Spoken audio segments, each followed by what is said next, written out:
sikap hidup seseorang dibentuk oleh keyakinan yang dimilikinya. Sebagai muslim, keyakinan kita berpatri pada dua kalimat syahadat. Asyhadu an la ilaha illallah wa asyhadu anna Muhammadar Rasulullah. Kalimat ini membentuk perilaku kehidupan. Itulah ikrar yang kita ucapkan. Artinya, pada saat kita berkata asyhadu an la ilaha illallah, saya bersaksi tidak ada Tuhan selain Allah, kita sudah melaksanakan sebuah ikrar. Kalau saya yakin tidak ada Tuhan selain Allah, itu berarti saya tidak akan pernah takut kecuali hanya kepada Allah. Saya tidak akan pernah menggantungkan hidup kecuali hanya kepada Allah. Saya tidak akan melarikan persoalan kecuali hanya kepada Allah. Saya tidak akan minta tolong kecuali hanya kepada Allah. Saya tidak akan minta rezeki kecuali hanya kepada Allah.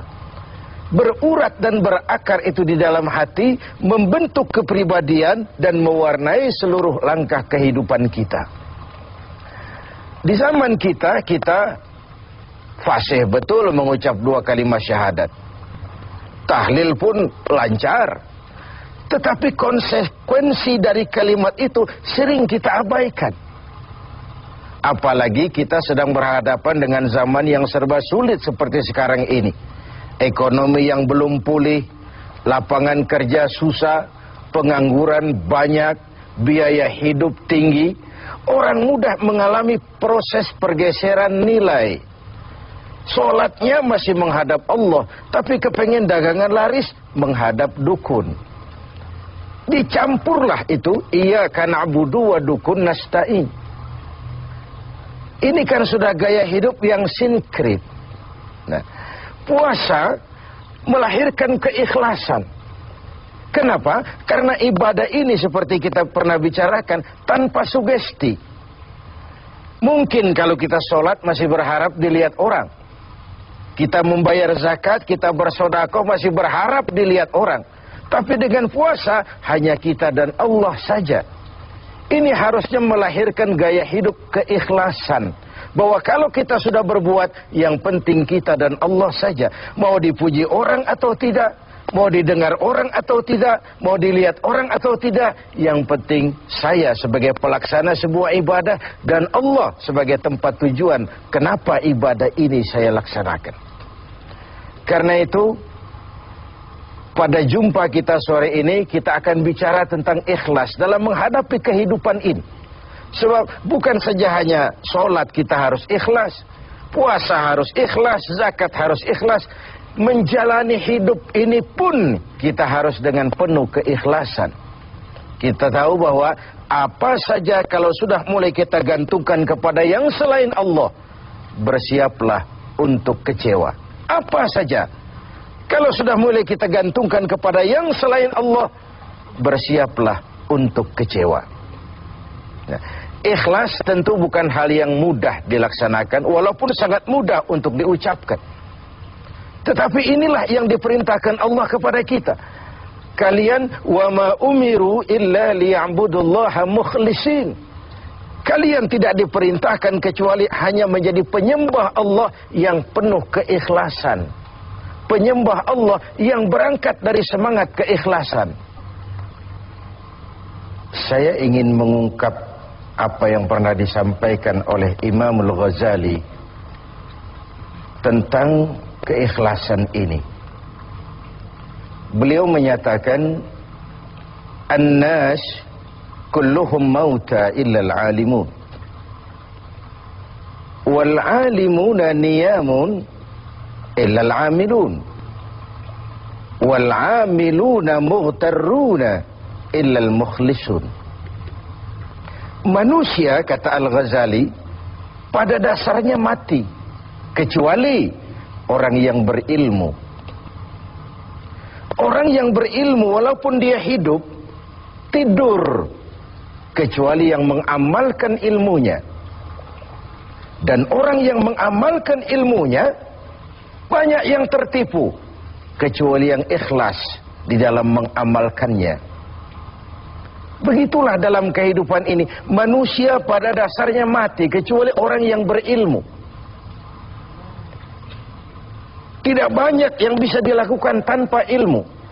Ilmulah yang membuat manusia itu hidup, bergerak, berbuat, berkembang, tumbuh menjadi lebih maju.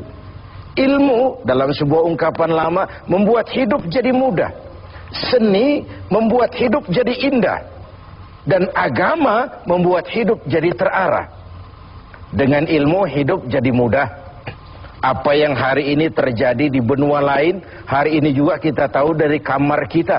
Dari kamar kita bahkan kita bisa ngobrol ke luar negeri. Itu kemudahan yang terjadi karena faktor ilmu.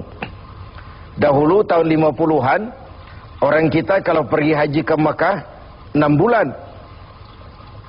Kita sudah lupa dia baru pulang 6 bulan. Yang ada cuma kapal laut, sementara Mekah Madinah unta. Sekarang orang berhaji cukup 1 bulan. Kemajuan ilmu yang menciptakan Boeing memotong waktu 5 bulan. Ruang dan waktu sudah bukan masalah. Manusia mati kecuali yang berilmu. Orang yang berilmu walaupun dia hidup tidur kecuali yang mengamalkan ilmunya itu. Nah, orang yang mengamalkan ilmunya banyak yang tertipu. Merasa sudah banyak karyanya, sudah banyak ibadahnya, sudah banyak kebaikannya. Mereka banyak yang tertipu, illal mukhlisun, kecuali yang ikhlas di dalam mengamalkan ilmunya itu. Ikhlas itu, itulah roh dari amal yang kita kerjakan. Amal tanpa ikhlas, jasad tanpa roh, mati nilai amal kita. Nah, dan iblis itu luar biasa. Sehingga Nabi katakan, iblis masuk ke tubuhmu, menggodamu melalui saluran darahmu. Persempit jalan masuk iblis ke tubuhmu. Sahabat bertanya, dengan apa ya Rasul? Dengan zikir dan lapar. Saya ingin mengulangi hadis ini. Iblis masuk ke tubuhmu, menggodamu melalui saluran darahmu. Persempit saluran masuk iblis ke tubuhmu. Dengan apa ya Rasul? Dengan zikir dan dengan lapar. Jadi ketika kita melaksanakan ibadah puasa ini, kita mempersempit ruang gerak iblis. Itu makna bahwa kalau datang Ramadan, diikat setan dan iblis itu. Siapa yang mengikat? Ya kita sendiri. Dengan apa? Dengan ibadah puasa. Kita ikat dia, tidak berkutik, memperturutkan hawa nafsu sebagai kendaraan utama si iblis tadi. Jadi kembali kepada soalnya, keikhlasan. Itulah nilai dari amal kita. Nah, iblis datang kepada setiap orang dengan bendera yang tidak sama. Iblis datang kepada orang kaya dengan bawa bendera bakhil. Iblis datang kepada penguasa dengan membawa bendera kezaliman. Iblis datang kepada para kiai dengan membawa bendera hasud, iri hati, dengki.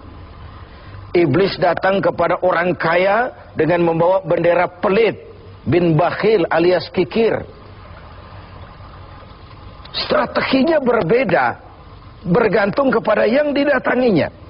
Nah, kalau itu tidak terkena, ditanamkannya lah perasaan bangga. Ah, amalmu sudah banyak, kebaikanmu sudah banyak.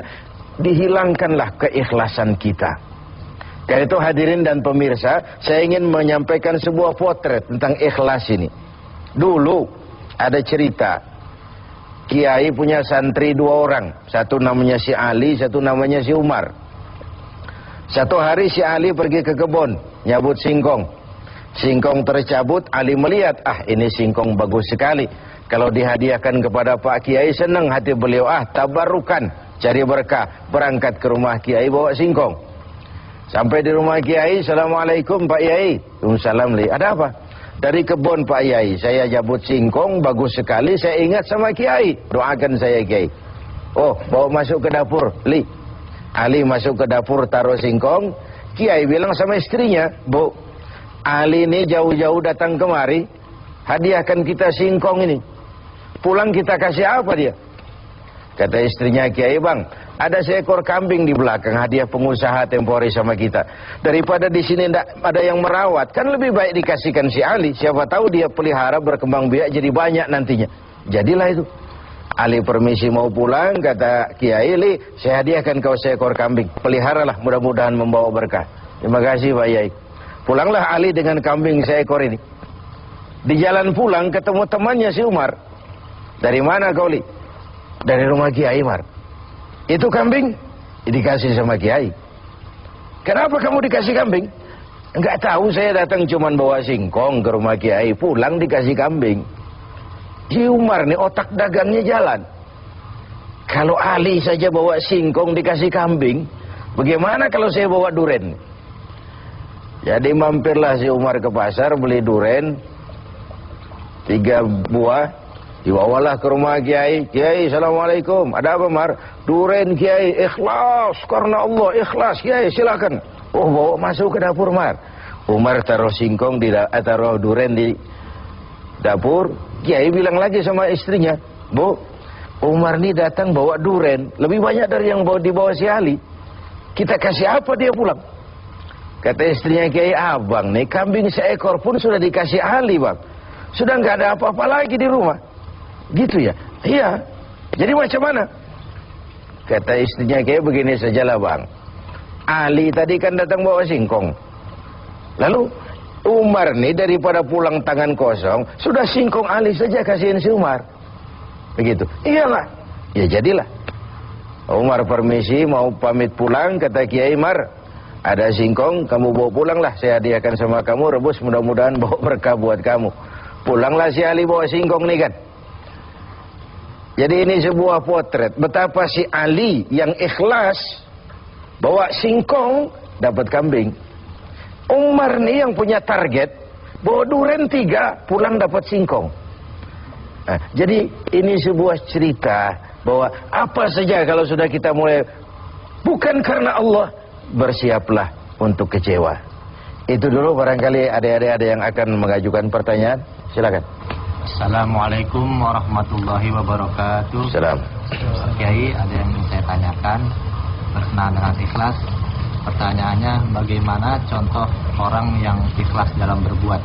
Ya, contoh orang yang ikhlas dalam berbuat. Saya ingin menyampaikan sebuah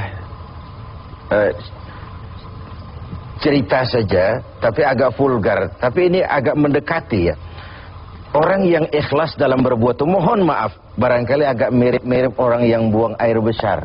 Ini saudara-saudara kalau pagi buang air besar ikhlas enggak? Ikhlas kan? Apa pernah ditengok-tengok? Enggak pernah. Apa pernah berharap balik lagi? Juga enggak. Walaupun malam habis makan enak, makan sate, buahnya anggur, apel, besok pagi dibuang ikhlas. Enggak begitu jatuh terus ditengokin, jangan-jangan satenya ini. Enggak, sudah ikhlas, kurelakan di kau pergi. Begitu kira-kira contoh orang yang ikhlas dalam berbuat. Ini maaf ya, contohnya agak vulgar, tapi saya pikir itu yang agak mendekati.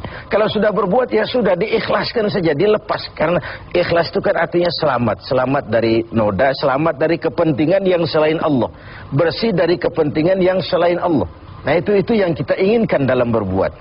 Dan puasa sekali lagi melatih kita untuk menerapkan sikap-sikap ikhlas. Kan kalau sudah kita puasa, yang tahu cuma kita dan Allah saja. Bukan karena ingin dipuji orang, bukan karena ingin disanjung orang, tapi karena melaksanakan perintah Allah berdasarkan keikhlasan.